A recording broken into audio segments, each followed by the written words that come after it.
So we've got one more speaker, and then we're having our panel discussion, then we're into lunch. So I would like to welcome Freda Kooij. Freda is a founder and director of FK Consulting and has been in the real estate industry since the early 2000s. She provides mentorship and training to property practitioners and invests her time and effort in an industry she believes in. And I really look forward to learning from Freda's wisdom. Welcome.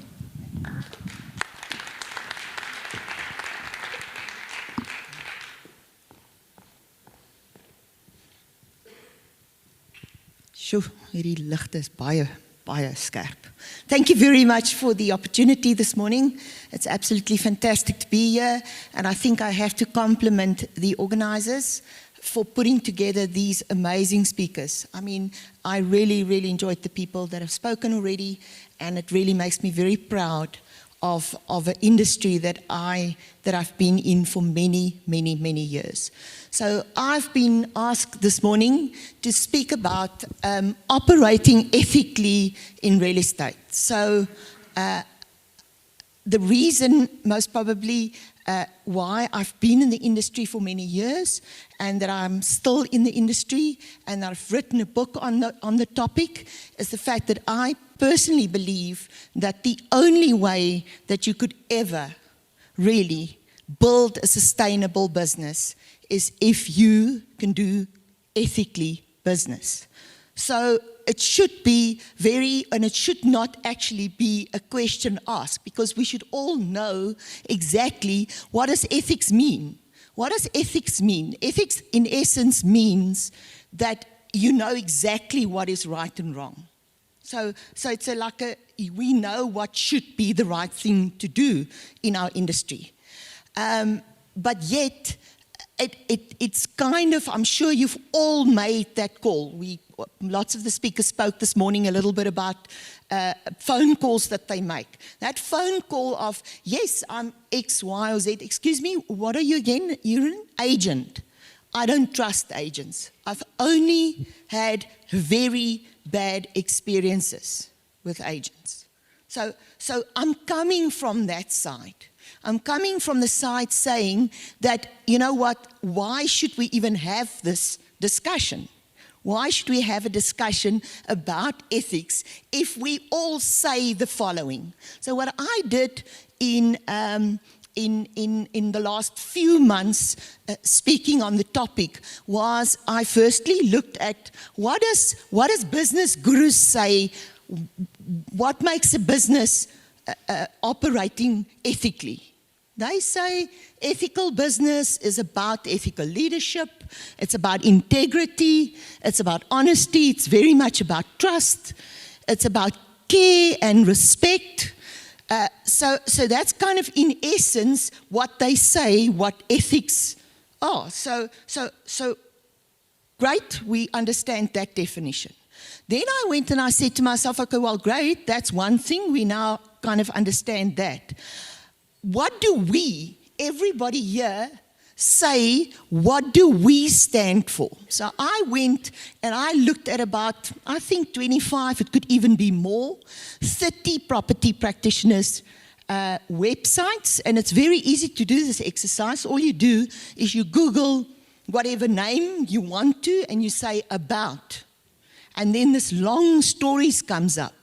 You know, I don't know when last did you actually have read your own website, the information on your own website. It is shocking. I mean, most people still talk about the EAB on the website. So this is what the likes of EXP and Chaz Everett and Remax and Harcourts and Sieve and many more, as I said, I most probably read about through 25 of them. They said this is what we stand for. We stand, the most used words are the following. We care for people, we focused on people, we invest in people, we've got strong ethics and values, we change lives, we're excellent in what we do. It's all about integrity and honesty. And yet we still get the response of, excuse me, what are you again? You're an agent. now I'm actually a property practitioner, but that's also something to still discuss. I want to be the professional. Everything that we've heard about this morning is saying I am presenting something that is precious. I am presenting something that you can trust. I am giving you the advice about the biggest investment that you will ever make. We're bringing something different. You can trust me. You cannot trust somebody if you don't understand what right and wrong is. And I mean, the point for me is, in our industry, is there's this little bit of a disconnect in the sense that what is right and wrong? So the right and wrong of our industry is written in the Code of Conduct. There's absolutely no gray areas with regards to the activities of a property practitioner. There's very specific rights and wrongs and guidelines with regards to that. And if we follow that guidelines, and those guidelines were created to give us this. It gives us the ethical behavior. It is the standard of professional behavior. It creates trust, without a doubt. And I mean, the more important thing for me about that is every single person here that are a registered property practitioner that operates and earns money in this industry should know and understand that. And then it actually should become very easy. It should become very easy because the bottom line is we will self-regulate the process. Because we should all be on exactly the same platform in terms of what is right and wrong. And then it's like, okay, well, what does these guidelines say, Freda? The interesting thing, and I mean that's the part where I also kind of just hang on to, is as you would know, when the new revised Code of Conduct was published, it was asked of us, or it's expected of us, to carry a copy of this Code of Conduct with you. So you should, at any point of time, always have a copy of the Code of Conduct with you. More importantly for me about having the Code of Conduct with you is please understand what is in the Code of Conduct and be able to explain it to somebody that actually asks you about the Code of Conduct. And I thought, really, I mean, it's not the morning to come and discuss the Code of Conduct. That we can always do in a session in a module training for you. But I did wanted to quickly just highlight most probably, in my mind, the most two important regulations in the Code of Conduct. And that's also obviously the first two regulations in the Code of Conduct. The very first one being, you should never, a property practitioner may never do anything contrary to the integrity of property practitioners in general. Listen, it's applicable to all property practitioners. Because remember, the Act also defines different categories of property practitioners. So never do anything that would be contrary to anybody in the industry. In the industry in general. So that is just such a good kind of point to start any conversation or relationship or collaboration. I think David started with the collaboration part of it all. So that's the one thing. And then the second thing, very importantly, it says protect the interest of his or her clients at all times to the best of your ability. Protect your client's interest. Firstly, so what does those two regulations say? It sets that general conduct, standard of conduct, and it prohibits dishonesty. It doesn't matter what we're talking about. It's about understanding what we need to do and what is right and wrong. So, in my mind, where does the disconnect start? The disconnect starts by you not knowing the code of conduct.